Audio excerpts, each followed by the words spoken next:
I've been fortunate in doing some projects for the Kamloops Art Gallery, but also of great interest to me have been various projects with the Glenbow Museum in Calgary.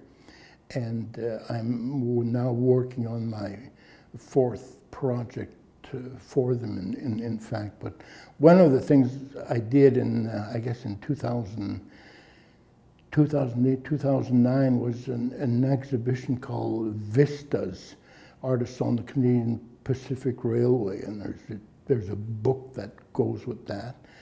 And it had to do with all the artists who the CPR engaged in some form or another to paint the landscapes of the Canadian West, primarily the mountains, because that's where they wanted to attract the tourists.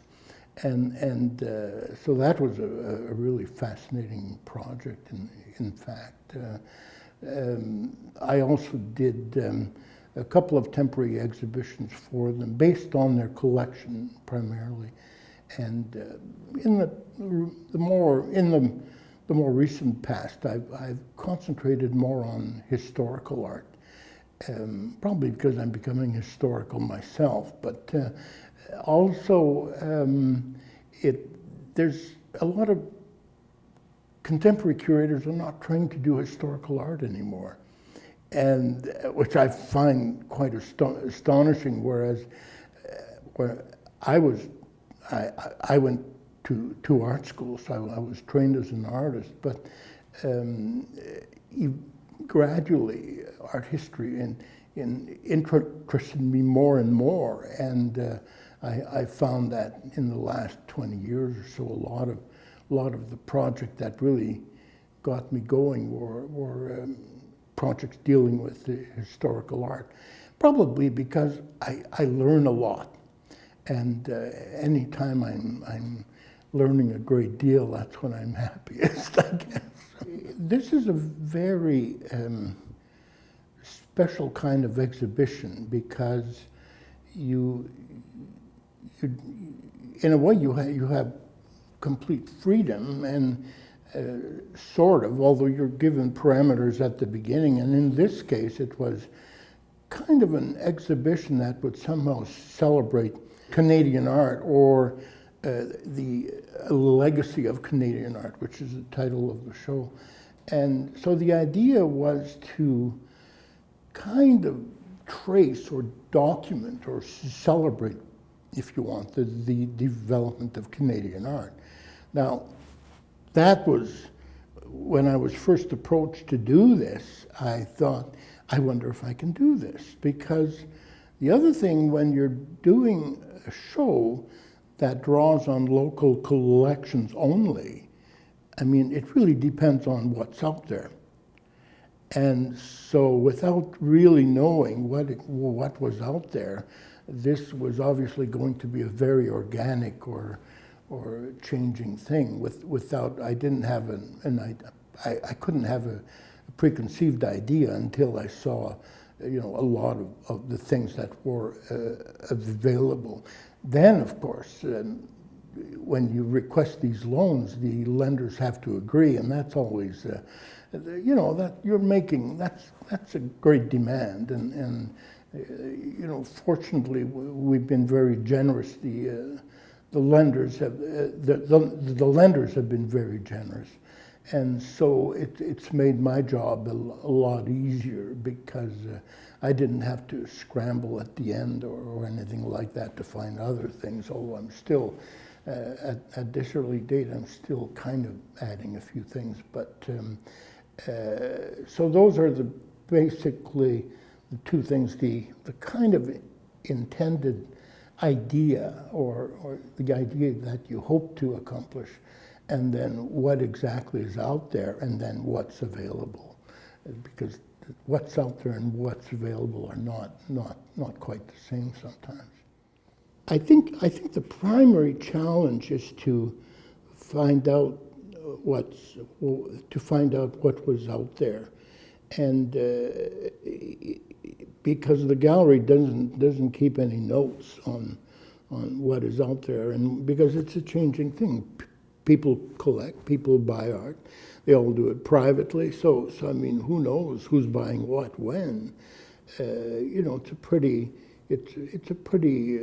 People are pretty discreet as to what they're acquiring and why and stuff like that. So the challenge is in fact to find out what is out there. But in this case, I've been very, very fortunate in having the help of Stuart Turcotte of the Hamilton Galleries, who knows a lot of people in town and was able to make the introductions for me to some of these people. So that's been incredibly valuable to me, and I really want to thank him, because without it, I mean, it would have taken me years to do this, really.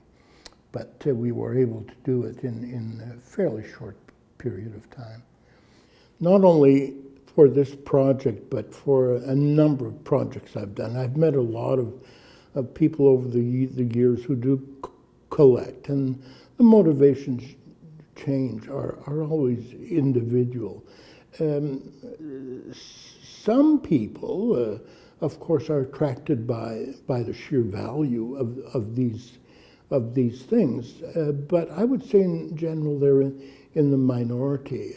Most of the collectors that I have met personally, and that I have dealt with personally, really develop a kind of passion for what the kind of art that they collect, in fact.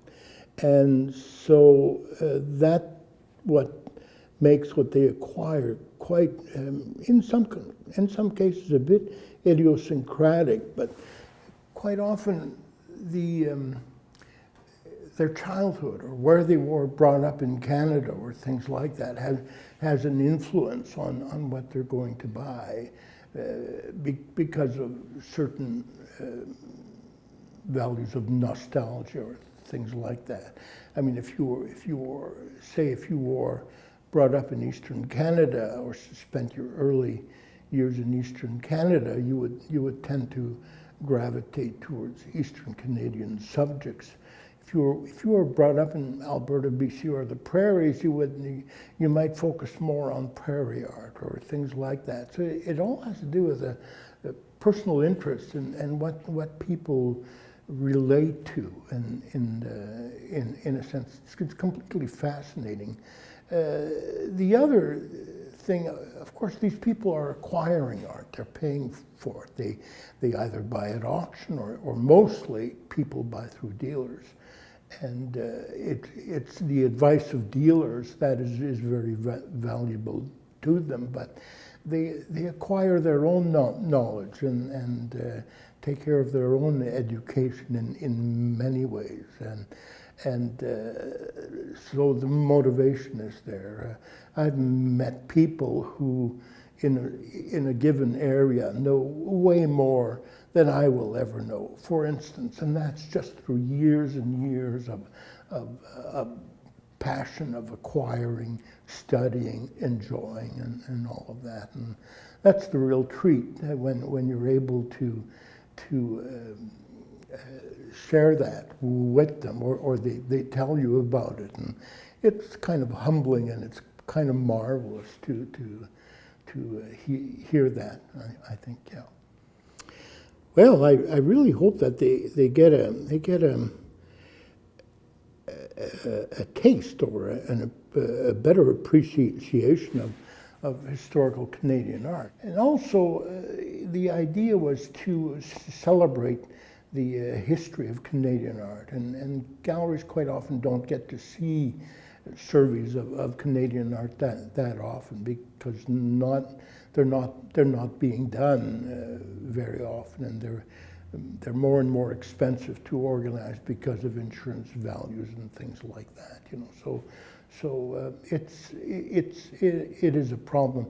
But to my mind, I really would like people to learn more about historical Canadian art, and probably also get some kind of context as to what Canadian art was and compared to where it is now, kind of thing. So it's all of those things, really. I just want people to love Canadian art.